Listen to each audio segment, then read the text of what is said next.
They say time is the greatest judge, but few understand what happens when the man being judged finally faces the woman who watched his cruelty unfold, now holding all the power he once wielded so recklessly. This is a story about a moment that lasted 15 minutes, and about what one woman did with the 20 years that followed. June 15th, 1989. The kind of summer afternoon where the sun feels heavy on your shoulders and every sound carries further than it should. Lincoln High School's graduation ceremony was in full swing, the auditorium packed with families, cameras flashing, parents wiping away tears of pride as their children walked across the stage.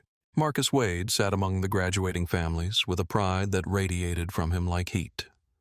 At 42, he'd worked his entire life to reach this moment. He'd gone to community college while working full-time, taking classes at night while his colleagues slept. He'd built his own consulting firm from nothing, starting in a basement office with a single computer and a telephone. He'd taught his daughter that education and dignity were the only two things no one could take from you. And now, here she was. Sarah Wade, valedictorian, full scholarship to a top university, the entire future spread before her like an endless road. Everything about this day was supposed to be untouchable, perfect. A moment where all the struggle, all the sacrifice, all the nights he'd stayed up working to pay for her education would crystallize into something beautiful and permanent. The kind of memory you hold on to forever. Marcus wore his best suit, the one he reserved for special occasions. He'd had his hair cut 2 days before. He'd even gotten his shoes shined. He wanted to look the part. The proud father of an exceptional daughter. He wanted to be the man that Sarah had always believed he was. Strong, successful, capable. Someone who'd made it. The auditorium hummed with celebration. Families cheered as names were called. Cameras flashed. Grandmothers held handkerchiefs to their eyes, overwhelmed by the moment. This was the kind of day that felt like it belonged to Marcus and Sarah Wade completely. No one could take it from them. No one could ruin it. But then the lights came. The flashing lights of a police cruiser cut through the glass doors of the auditorium like a warning. Something in the air shifted. Marcus noticed them first. The red and blue strobes caught his attention, pulling him away from the moment. He'd stood up during a brief intermission, needing to stretch his legs, needing a moment alone with his thoughts before the weight of the ceremony settled on him completely. He stepped outside into the parking lot for fresh air, finding himself standing near a construction zone where the school was building a new addition. The sun was warm on his face. He could hear the muffled sound of the graduation march playing inside. Everything was fine. Everything was perfect. Then he saw the cruiser pull slowly into the parking lot. Officer David Kessler sat behind the wheel, his eyes already scanning the grounds like a predator looking for movement in tall grass. He was 48 years old, thick-necked, with the kind of permanent scowl that he'd mistaken for authority somewhere around his 23rd birthday and never corrected. His mirrored sunglasses reflected the afternoon sun, making it impossible to read his eyes. His uniform was crisp, his belt heavy with the weight of a gun and all the power that came with it. Kessler had been cruising the neighborhoods around the school that morning, handling what he called community policing. What it actually meant was looking for people who made him uncomfortable. People who looked wrong. People who didn't belong in his vision of how society should be arranged. He'd noticed the graduation ceremony, had even thought about stopping by to maintain a police presence. But something about it annoyed him.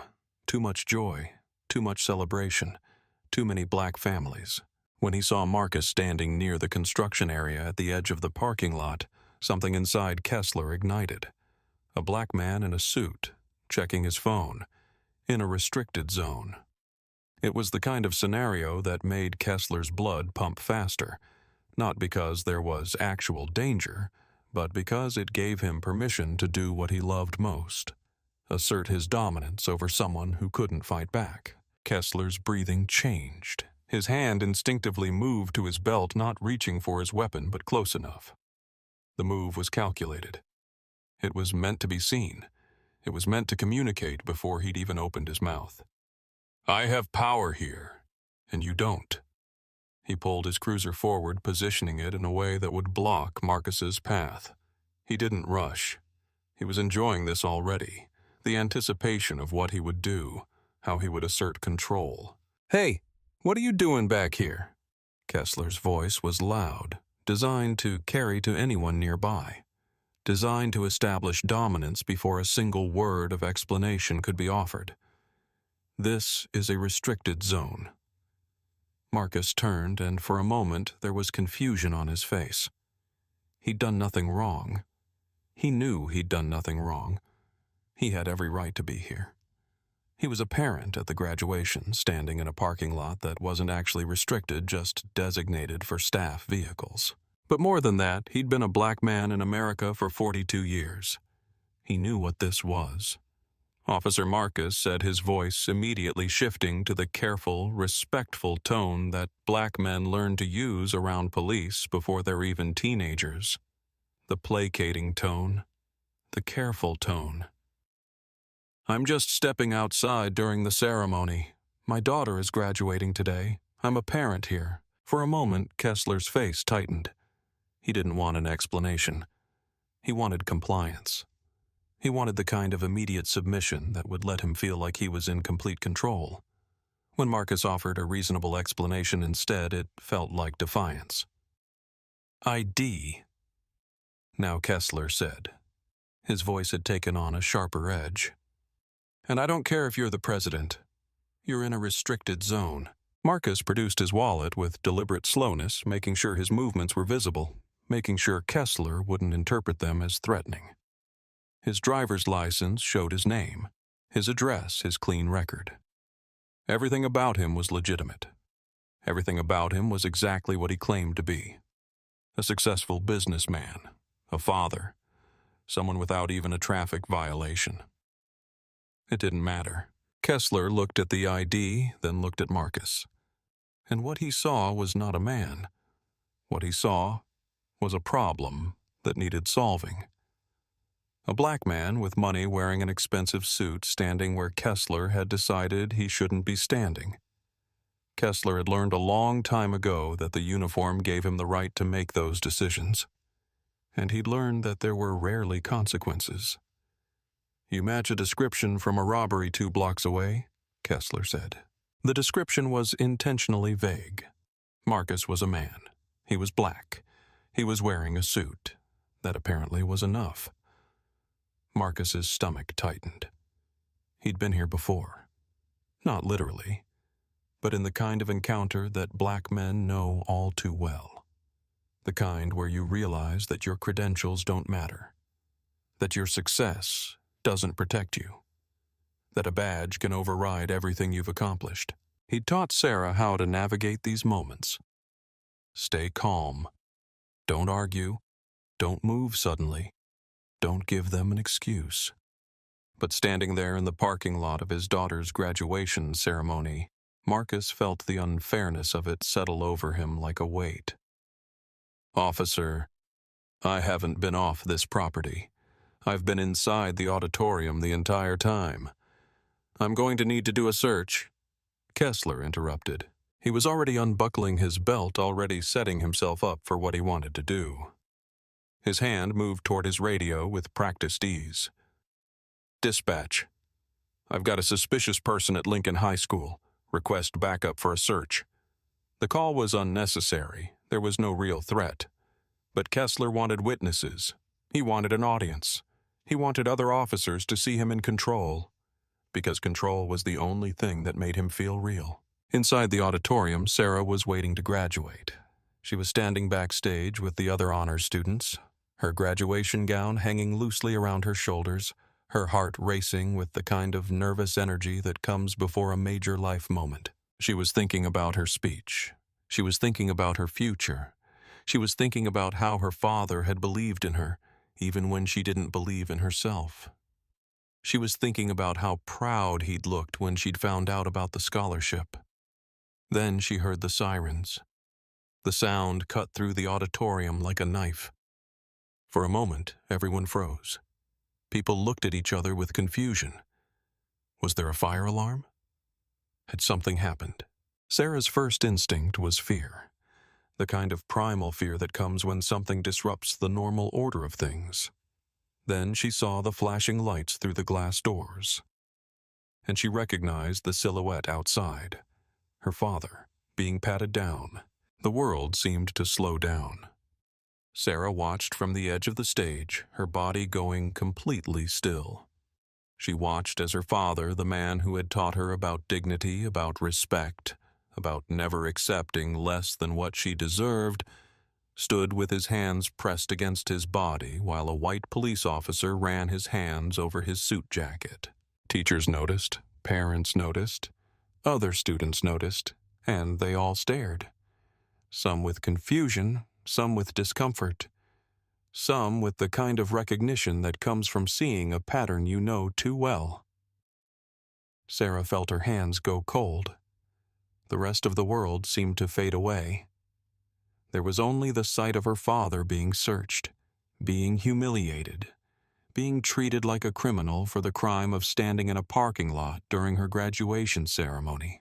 Officer Kessler conducted the search with theatrical precision. He knew Marcus wasn't carrying anything. He knew there was no real justification for any of this. But that wasn't the point. The point was to establish dominance. The point was to remind Marcus and everyone watching who held the power in this situation. The point was to make it clear that a badge superseded everything else: Marcus's suit, his success, his position as a parent at a school event, his dignity. Kessler's hands moved across Marcus's jacket with deliberate slowness. He didn't rush. He wanted this to last. He wanted the humiliation to settle deep. He found nothing, of course. There was nothing to find. But after 15 minutes that felt like an eternity, after violating Marcus's dignity in front of dozens of people, after reminding everyone present exactly where power actually resided, Kessler simply waved his hand dismissively. "You can go," he said, "but next time stay where you're supposed to be." There was no apology. There was no acknowledgement of wrongdoing. There was only the implication that Marcus had been lucky, that Kessler had decided to let him go, that Kessler's mercy was the only thing that mattered. Marcus walked back into the auditorium in a daze. His shirt felt too tight. His heart was racing. He'd done nothing wrong, and yet he felt like he'd been caught in something shameful. That's what humiliation does. It makes you question your own innocence. Sarah waited at the edge of the stage, watching her father make his way back through the crowd of families. Their eyes met across the distance. Marcus tried to smile. He tried to communicate without words that everything was okay, that this didn't matter, that it was just a misunderstanding. Sarah didn't smile back. Something crystallized inside her in that moment. Not anger, though anger was certainly there, burning hot just beneath the surface. But something harder. Something that wouldn't soften for 20 years. It was a kind of resolve, a kind of purpose, a kind of promise to herself that she would never let anyone else watch their parent be treated like that without doing something about it. The graduation ceremony continued. Sarah walked across the stage when her name was called. The principal shook her hand. People applauded. She accepted her diploma. And through it all, she was thinking about the officer in the parking lot. She was thinking about his face. She was thinking about the way he'd looked at her father, not with suspicion, but with contempt, with the absolute certainty that he held power and her father did not. That night during the celebration dinner that Marcus had arranged at a nice restaurant, the kind of place they couldn't normally afford, the kind of place he'd wanted to take her to. Mark the occasion properly, Sarah was quiet. Marcus noticed. He tried to talk to her about the incident, to minimize it, to help her understand that it wasn't her fault, that it wasn't his fault, that it was just an unfortunate encounter with a bad officer. But Sarah wasn't listening to his words. She was making a decision that would shape the next 20 years of her life. A decision that would take her from a 17-year-old girl in a graduation gown to a woman with authority and power and the ability to hold people accountable. She would become a police officer, not to join the system that had humiliated her father, but to change it from the inside. She would get power, real power, the kind that couldn't be questioned or dismissed or minimized. And then she would use that power to make sure no one else had to stand in a parking lot on their daughter's graduation day and be treated like a criminal for no reason other than the color of their skin. 20 years is a long time to carry a purpose. 20 years is enough time for a young woman to become a middle-aged one. 20 years is enough time for the world to change in ways you don't expect, and to stay exactly the same in ways you hoped it wouldn't. Sarah Wade's journey between that graduation day in 1989 and her appointment as police chief in 2009 was marked by a singular focus that her colleagues sometimes noticed but could never quite name. She was always too interested in the cases involving racial profiling. She stayed too late investigating complaints against officers accused of bias. She pushed too hard when a victim came forward with allegations of abuse. Her first step was college, 1989 to 1993. Sarah chose a state university and a major in criminal justice. Her stated reason was practical: understanding the system, learning how it worked, preparing for law school or police work. Her real reason was something different, something deeper, something that no one else fully understood. Every class about criminal behavior, every lecture about police accountability, every case study about abuse of power was preparation. She was building the knowledge base she would need to do what she'd promised herself she would do. She didn't tell anyone why she was doing this. She didn't tell her father that she was dedicating her life to something born from his humiliation. She didn't tell her mother. She carried the purpose silently, the way children carry their parents' wounds without fully acknowledging them. By 1993, when she entered the police academy, Marcus understood what she was doing. Fathers know their daughters' silences. He understood that she was entering the system that had humiliated him, but she was entering it to change it from the inside. The thought terrified him. He didn't want her in that world. He didn't want her wearing a uniform that represented the thing that had hurt them both. He didn't want her becoming like the officer in the parking lot. But he also understood that stopping her would only mean she'd resent him for it. So he stayed quiet. He let her make her choices. And he watched her rise through the ranks with a mixture of pride and fear. Police Academy was where Sarah first learned that the system was even more corrupt than she'd imagined. She learned about qualified immunity, the legal shield that protected officers from civil liability, even when they violated someone's rights. She learned about the blue code of silence, the unspoken agreement among officers not to testify against each other. She learned about union contracts that made it nearly impossible to fire an officer no matter what they'd done. And she learned something else. She had to be better than all of them. She had to be smarter, faster, more careful, more professional. Because if she made a mistake, they would use it against her. If she didn't play by their rules perfectly, they would isolate her. She would be marked as the officer who didn't fit in, who didn't understand the code, who cared too much about accountability and not enough about protecting her own. So she made detective by 32. She made major detective by 36. And her colleagues noticed something unusual about her. When there was a complaint about racial profiling, when there was an allegation of excessive force targeting minorities, Sarah investigated with an intensity that went beyond professional diligence. She seemed personally invested in these cases in a way that other investigators were not. In 2003, her captain took her aside. His name was Captain Williams, and he'd been in the department for 30 years. He wasn't a bad man. He was just a man who'd learned to accept certain things about the system he worked for. He'd learned to compromise. He'd learned to look the other way sometimes. He'd learned that you couldn't fix everything and that accepting that was the only way to survive. Wade, he said, his office door closed behind them, you're thorough. Maybe too thorough. You spent 200 hours investigating a traffic stop. The officer was cleared. Sarah met his eyes steadily. She'd learned to keep her emotions hidden behind a professional mask. The officer was wrong. The victim deserves acknowledgement of that. That's not your job, Williams said. Your job is to close cases, investigate, document, move on, not to pursue some kind of vendetta against every officer who makes a questionable decision. It wasn't a questionable decision, Sarah said. It was a civil rights violation. Williams shook his head. You're going to burn yourself out if you keep this up. Not everyone is worth the energy you're putting in.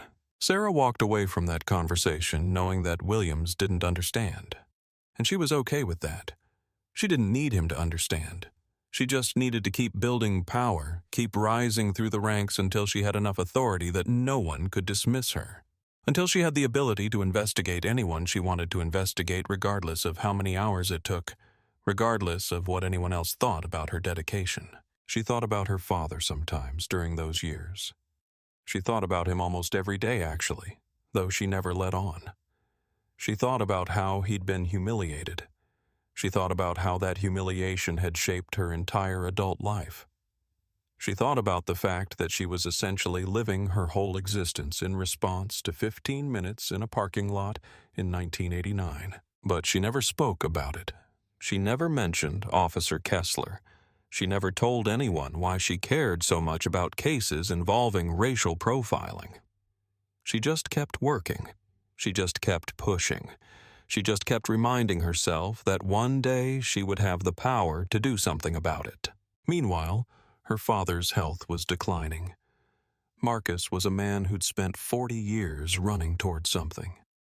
Success. Security. A better life for his daughter.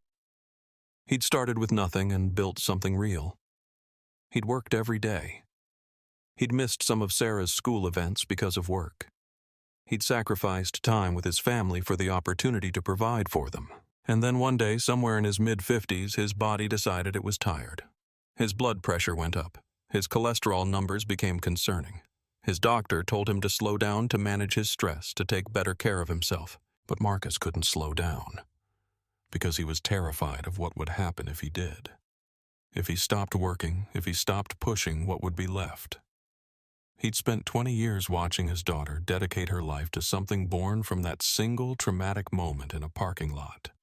And he'd never told her he knew why. He'd never acknowledged the connection because he didn't want to burden her with his trauma. He didn't want her to feel like she had to fix what had happened to him. So he kept working. He kept pushing. And his body kept deteriorating. In 2008, Marcus had a minor cardiac event. Nothing life-threatening, the doctors said. Nothing that couldn't be managed with the right medication and lifestyle changes. But it was a warning. It was a message from his body that time wasn't infinite, that he wouldn't be around forever. Sarah was at the hospital when they admitted him. She sat by his bedside in her detective's suit, looking every bit the capable, powerful woman she'd become. Her hair was shorter now, practical. Her face was serious, lined with concentration from years of investigations. Her hands, which had once been small and uncertain, were now strong and steady. And Marcus looked at her and saw both the young girl from graduation day and the woman she'd grown into. "They're offering me police chief," Sarah told him, sitting in the hard hospital chair holding the news like a secret she'd been saving for the right moment.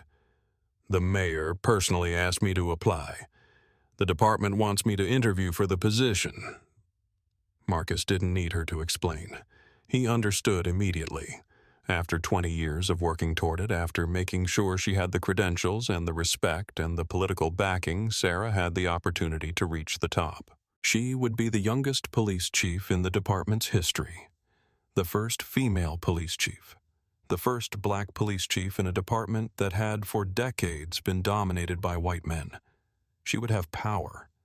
Real power. The kind of power that could investigate anyone. The kind of power that could hold people accountable. Marcus reached for her hand. His grip was still strong despite his health problems.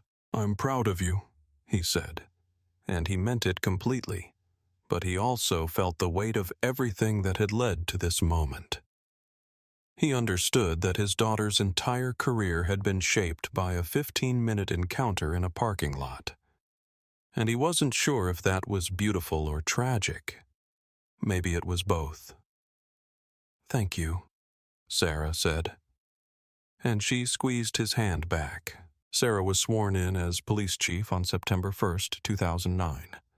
She stood in the police headquarters with the mayor beside her with her hand on a Bible, and she took an oath to uphold the law, to protect the community, to serve with integrity. Photographers took pictures. News cameras rolled. This was a historic moment. A woman of color assuming command of a police department, promising reform and modernization. What no one else knew was that she was also making a private vow. She was vowing to find Officer David Kessler, the man who'd humiliated her father on her graduation day. She was vowing to investigate him with every resource available to her. And she was vowing to make sure he faced consequences for what he'd done. But she had to be careful. If she moved too obviously too quickly, people would notice. They would start asking questions about her motives. And she couldn't afford to let anyone think this was personal, because the moment it became personal, the moment anyone could claim she was using her authority to settle a score, everything would collapse. Her credibility would be destroyed. The investigation would be tainted. Kessler might actually escape consequences because of the appearance of bias. So she spent her first week as police chief making administrative changes that seemed purely professional. She mandated body cameras for all uniformed officers. She talked about modernizing the department, bringing it into the 21st century, implementing best practices from law enforcement agencies around the country. She established a civilian review board. She made speeches about accountability and transparency. And while she did all of that, she was quietly reviewing the department's archived files. Routine administrative work for a new chief. Nothing suspicious. Nothing that would raise any red flags. She told herself she was just familiarizing herself with the department's history. She told herself she was just looking for patterns. She told herself that if she happened to find something interesting along the way, that was just a coincidence. On a Tuesday afternoon in late September, while she was supposed to be reviewing her own juvenile record standard procedure for new leadership to ensure there were no conflicts of interest, she found a file that made her hands shake. Incident Report. Lincoln High School, June 15th, 1989. She opened it slowly, as if the file itself might disappear if she moved too quickly. The details were vague. The way police reports are vague when the officer doesn't want to incriminate himself. There was a mention of a suspicious person. There was a brief description of a search conducted. There was a notation that no contraband was found and subject was released with a verbal warning. And at the bottom of the form, in the space for responding officer, the name was printed clearly. David Kessler.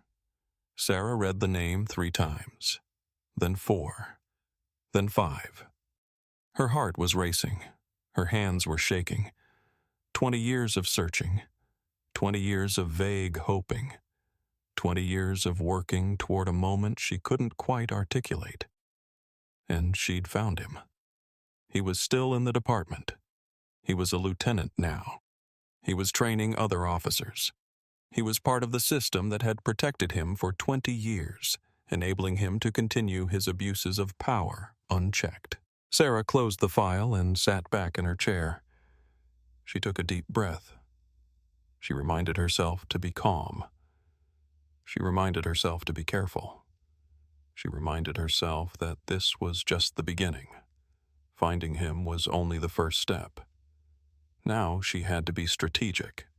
Now she had to investigate him in a way that would be airtight, bulletproof, impossible to challenge. Now she had to be better than she'd ever been before. The investigation didn't begin with sirens and dramatics. It didn't begin with confrontation or accusations. It began with procedure.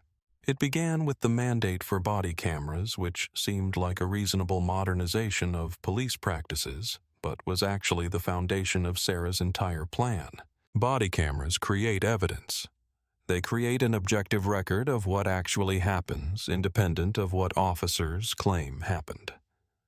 They document abuse that would otherwise be hidden behind closed reports and protective unions. And if David Kessler had been conducting stops the way Sarah suspected he had for the past 20 years, body camera footage would prove it. The old guard officers didn't like the mandate. They complained loudly. They said that cameras would change how they policed.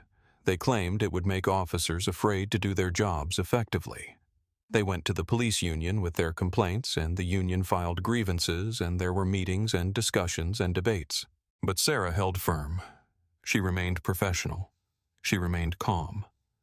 She presented the mandate as a way to protect officers from false allegations, a way to provide documentation of proper procedures.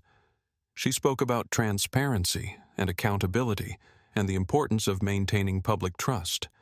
She didn't mention that she was specifically interested in documenting the behavior of a single officer. Within 3 months, every patrol officer in the department was wearing a camera. Every interaction was being recorded. Every abuse of power would leave a digital trace that couldn't be denied or explained away or buried in a union-protected file. The first piece of evidence came from footage recorded in 2007. It showed Officer Kessler conducting a traffic stop. He'd pulled over a young black woman named Maria Chen for what he claimed was a suspicious lane change.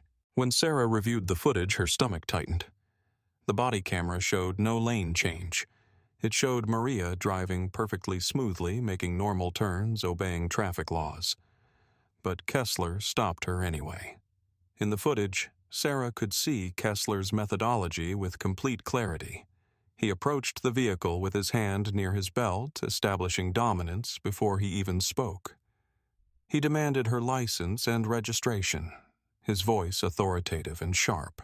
And then, without probable cause, without any legal justification that he articulated, he demanded to search her vehicle.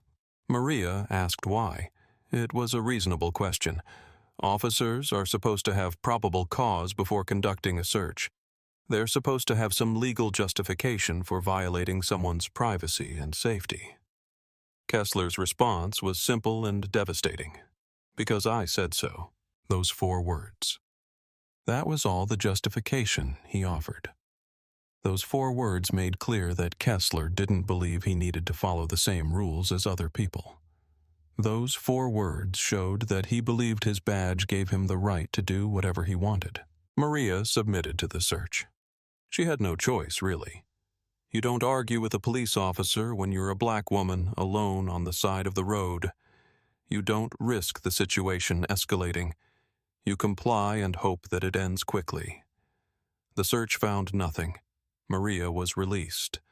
And like so many victims of police abuse, she never filed a complaint. She just tried to move on with her life. But now, in 2009, Sarah had video evidence of Kessler conducting an illegal search. And once she had that piece of evidence, she could start pulling on the thread that would eventually unravel his entire career. Detective James Rivera was Sarah's right hand. He'd been in the department for 15 years, and he understood how corruption worked. He understood how it was protected. He understood the silence that allowed abuse to continue. And when Sarah tasked him with reviewing Kessler's full personnel file, he understood immediately what she was looking for, even though she was careful not to say it explicitly. 14 excessive force complaints, Rivera said, laying the file on Sarah's desk with a sense of quiet understanding. Over 20 years, 9 of them from black citizens. Sarah looked at the complaints. She'd already read them. She'd already memorized them. But seeing them all together, all in one file, all representing different victims across different years, made the pattern undeniable. All dismissed. Rivera continued. All settled quietly. All protected by the union. Start looking into his financial records, Sarah said. Check if he has any relationships with towing companies, anyone that might have benefited from his stops. It took Rivera 2 weeks to find the first payment. He worked through nights when he could. He pulled records. He traced transactions. He understood what his boss was after, and he was willing to do the work to help her get there. Metro Towing, he said, sliding a financial document across Sarah's desk. They paid Kessler $2,400 in 2004, labeled as consulting services. Sarah looked at the amount. It seemed small, almost too small to matter. But it was the beginning. It was the first piece of concrete evidence that Kessler's stops weren't just about abuse of authority. They were about profit. They were about him making money from people's fear and vulnerability. "Keep going," she said. Over the next month, Rivera uncovered a pattern that went back 15 years. Metro Towing had paid Kessler approximately $47,000 in consulting services over 2 decades. And when Sarah traced the vehicles that had been towed from Kessler's stops, she found that a disproportionate number of them went to Metro Towing. The connection was clear. Kessler was conducting stops. He was towing vehicles. And Metro Towing was paying him for the referrals. It was a conspiracy. It was corruption. It was a crime that went far beyond simple abuse of authority. But there was another layer to the corruption that Sarah discovered when she started researching the history of the department's handling of Kessler's complaints. She found a memo from 2005 written by Commissioner Ellis, her predecessor. The memo was brief and dismissive. Reviewed complaint against Officer Kessler regarding alleged improper search. Insufficient evidence to proceed. Complainant unwilling to pursue further. Case closed. Sarah read the memo 3 times, her anger growing with each reading. There was no investigation, no interviews with the complainant, no review of the circumstances. Ellis had simply closed the case without ever examining what actually happened. He'd decided that the path of least resistance was to protect one of his own rather than protect the citizen who'd been wronged. Sarah called Ellis at his home. He was retired now, living in a comfortable neighborhood, playing golf on the weekends, enjoying the benefits of a pension he'd earned through decades of administrative service. Commissioner Sarah said when he answered, her voice carefully controlled, "I'm reviewing a case from 2005. There was a complaint against Officer Kessler. You closed it without investigation." There was a pause on the other end of the line. Sarah could almost hear Ellis calculating how to respond, what narrative would protect him from criticism. "I had a lot on my plate," Ellis said finally. His voice was defensive. "We had a good relationship with the union. I wasn't going to blow that up over a complaint." Sarah felt something harden in her chest.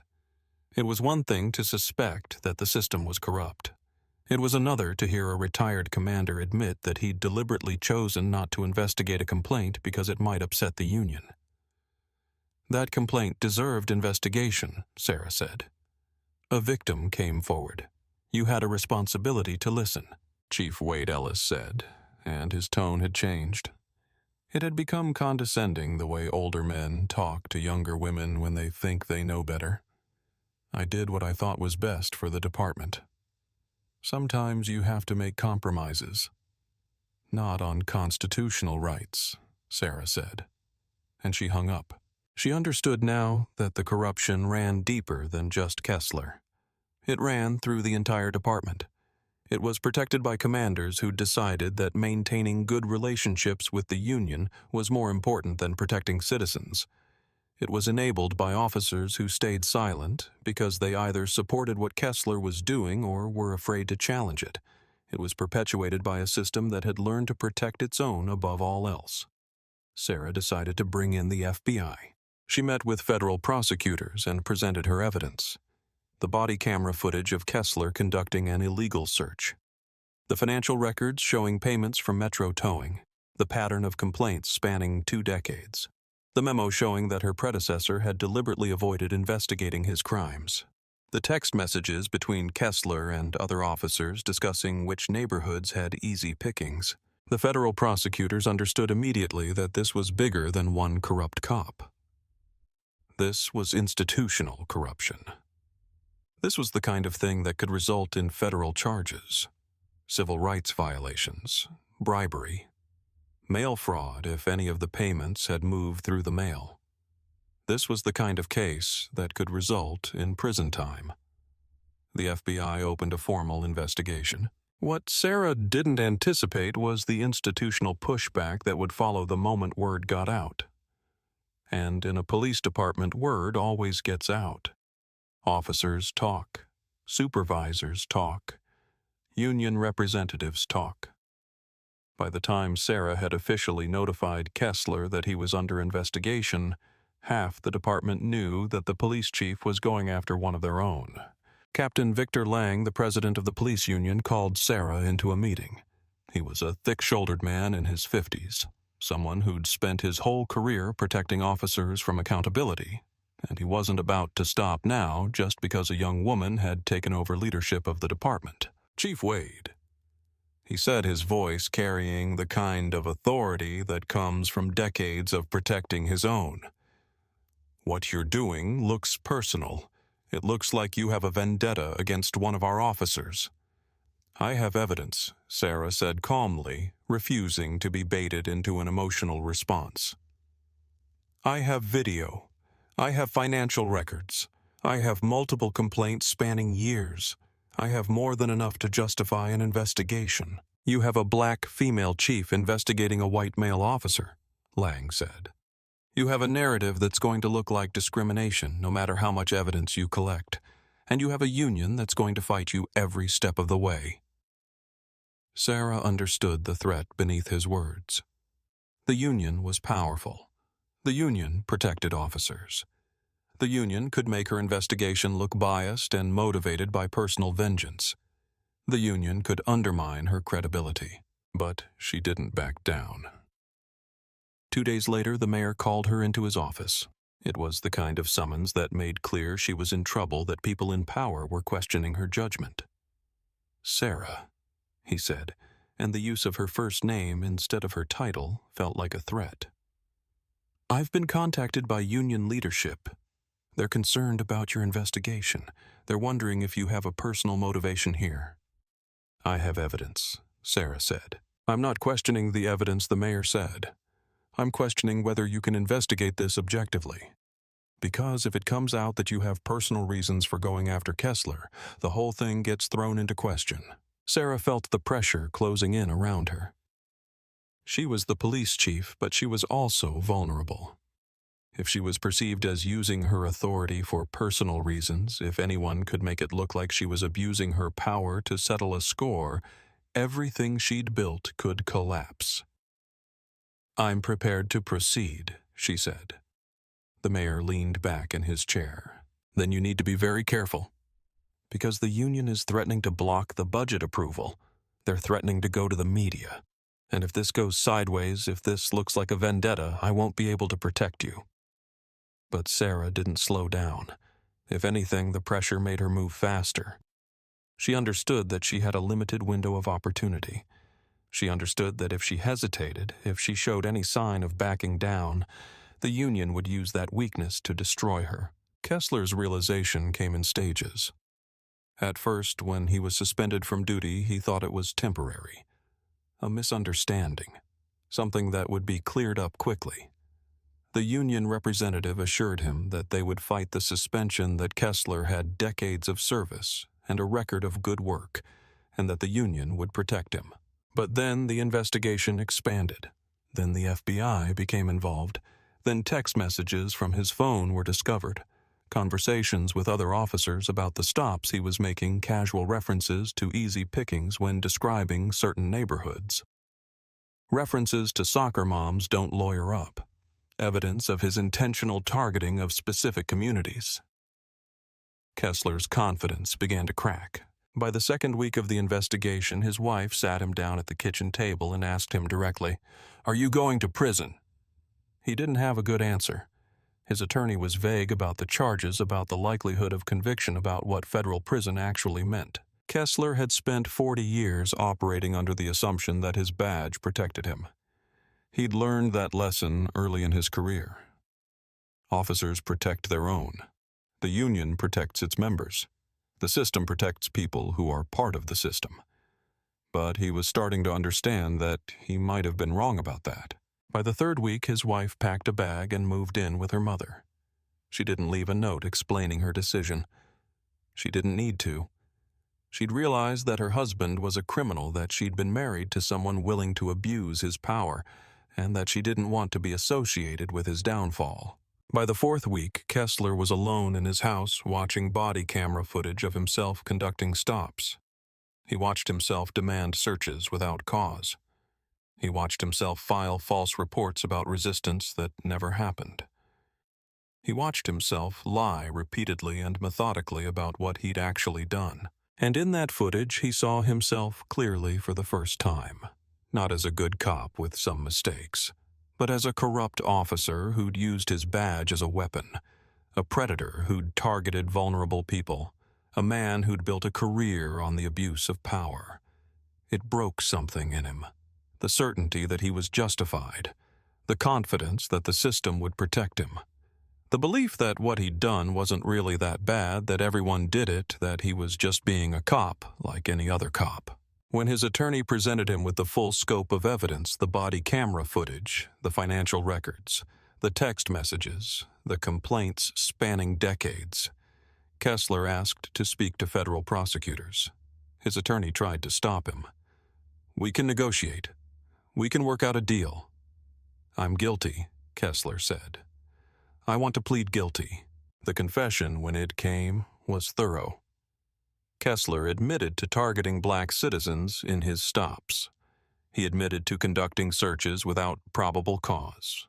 He admitted to filing false reports. He admitted to taking money from Metro Towing in exchange for routing towed vehicles to their lot. He didn't make excuses. He didn't blame the system that had enabled him. He simply confessed to what he'd done and accepted responsibility. But by then, Sarah's investigation had already moved beyond Kessler. By then, she'd uncovered evidence that implicated 3 other officers in similar patterns. By then, she'd found documentation showing that Captain Lang had known about the financial arrangements and had protected Kessler from investigation. By then, the entire structure of protection that had allowed Kessler to operate for so long was beginning to crumble. The public announcement came on a cold February morning in 2010. Sarah stood at a podium in the police headquarters with federal prosecutors and FBI agents flanking her on either side as cameras flashed and journalists leaned forward in anticipation. This was the moment that would define her tenure as police chief. This was the moment that would determine whether she could actually change the system, or whether the system would protect its own. "I am announcing charges against former Lieutenant David Kessler," Sarah said, her voice steady and professional, betraying none of the emotion roiling inside her. "Mr. Kessler is charged with federal civil rights violations, mail fraud, and bribery. Additionally, the FBI has opened investigations into 3 other officers in our department for similar patterns of abuse." She presented the evidence methodically, building her case with the precision of a prosecutor. The body camera footage, the financial records, the pattern of complaints spanning 2 decades, the text messages showing intentional targeting of specific neighborhoods, the civilian victims who were willing to testify about what had happened to them. This investigation began with body camera footage from 2007, Sarah continued. In this footage, Officer Kessler conducts a search of a vehicle without probable cause. The victim, Maria Chen, is subjected to an illegal search despite having done nothing wrong. This is not an isolated incident. Our investigation has identified at least 87 similar stops conducted by Officer Kessler over the course of his career. 82% of those stops involved black citizens. 92% of those stops were found to be unlawful upon review. She didn't mention that Kessler had been one of the officers at her daughter's graduation. She didn't mention that she had personal reasons for caring about this case.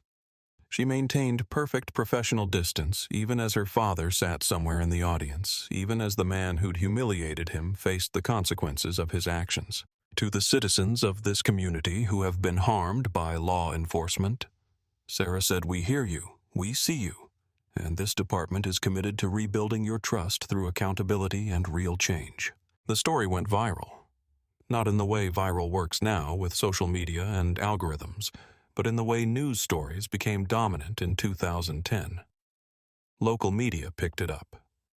Regional stations ran it.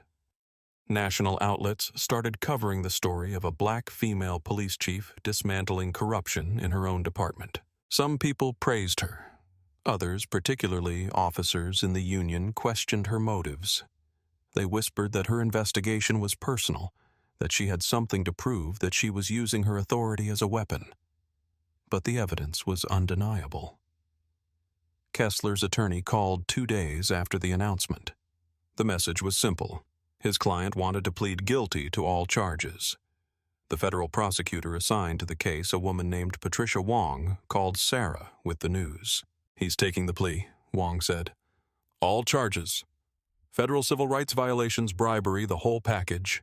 Sentencing hearing is in 3 weeks."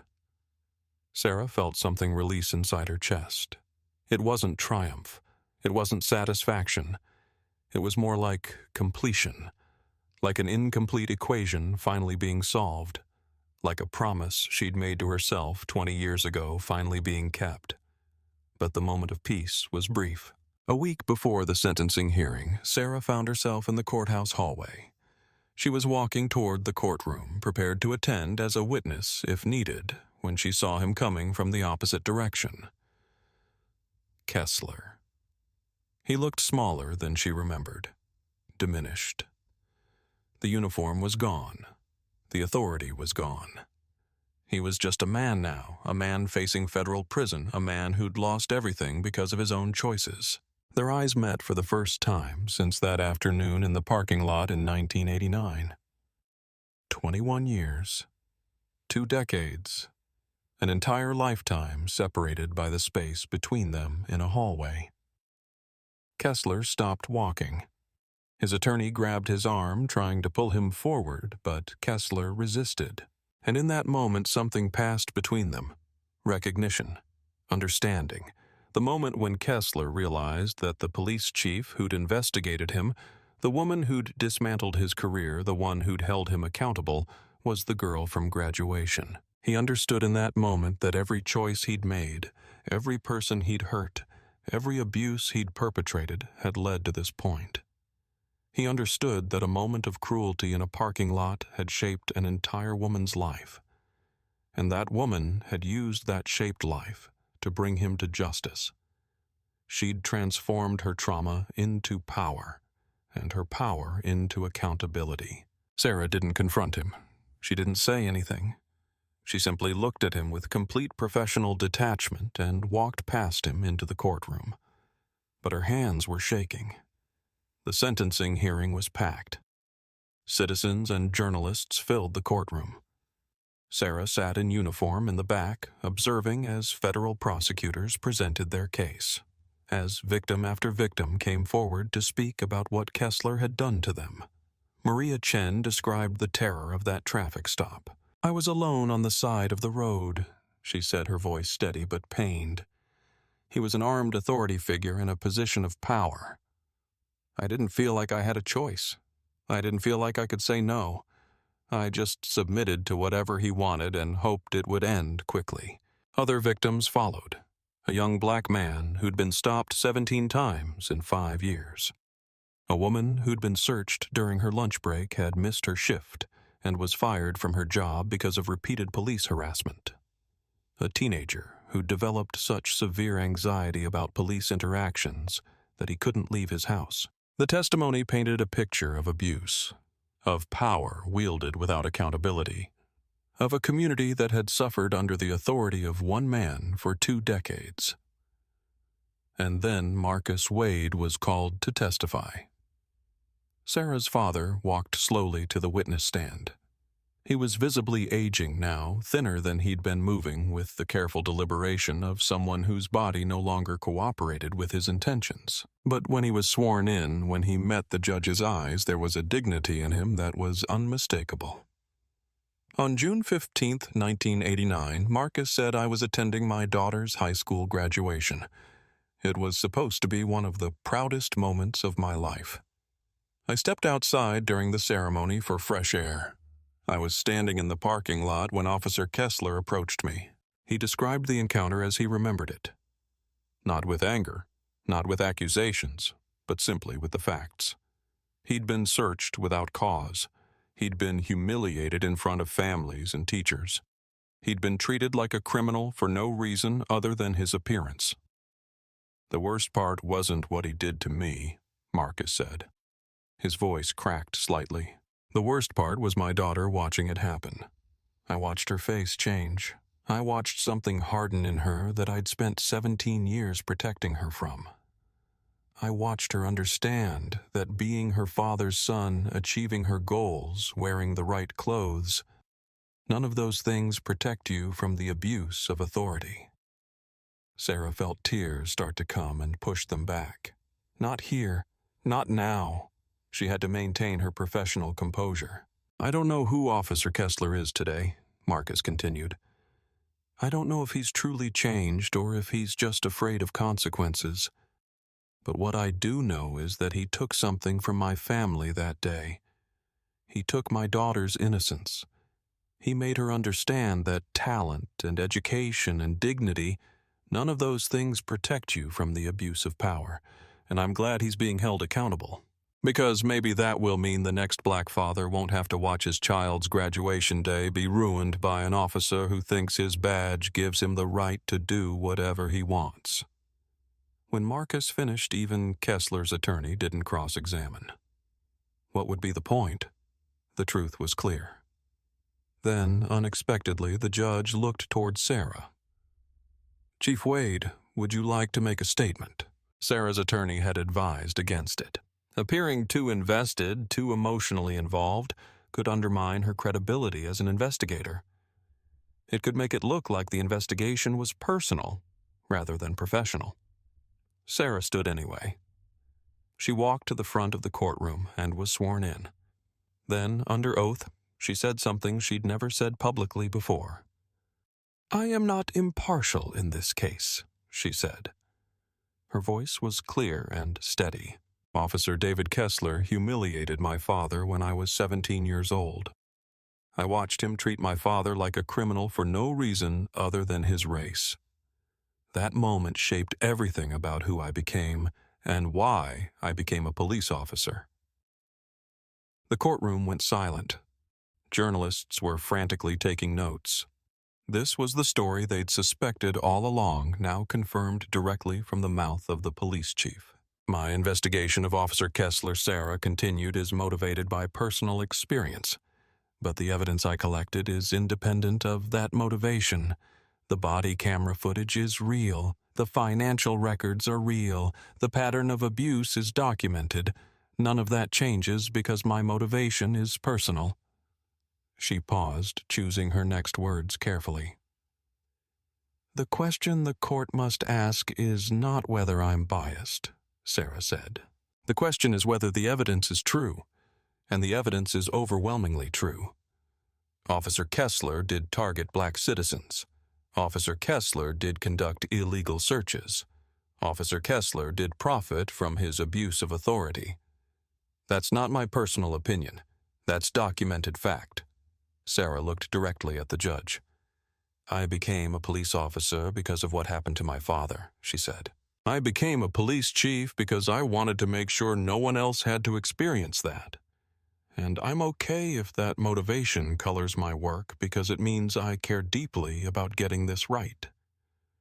Real accountability, real consequences, real change. She sat back down. The courtroom was absolutely still. Then Kessler was given an opportunity to speak. His attorney advised him to remain silent, but Kessler chose to speak anyway. I have thought about what to say every day since my arrest, Kessler said. His voice was broken. His hands shook. And I still don't have good words. He described his crimes in detail. He didn't minimize them.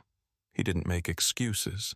He simply acknowledged what he'd done and the damage he'd caused. I told myself I was doing police work, Kessler said. But I was doing something else. I was using my authority to hurt people who looked different than me. I was motivated by bias that I didn't acknowledge. I profited from that bias. He looked at the victims in the courtroom. To everyone I stopped, everyone I searched, everyone I lied about. I am sorry.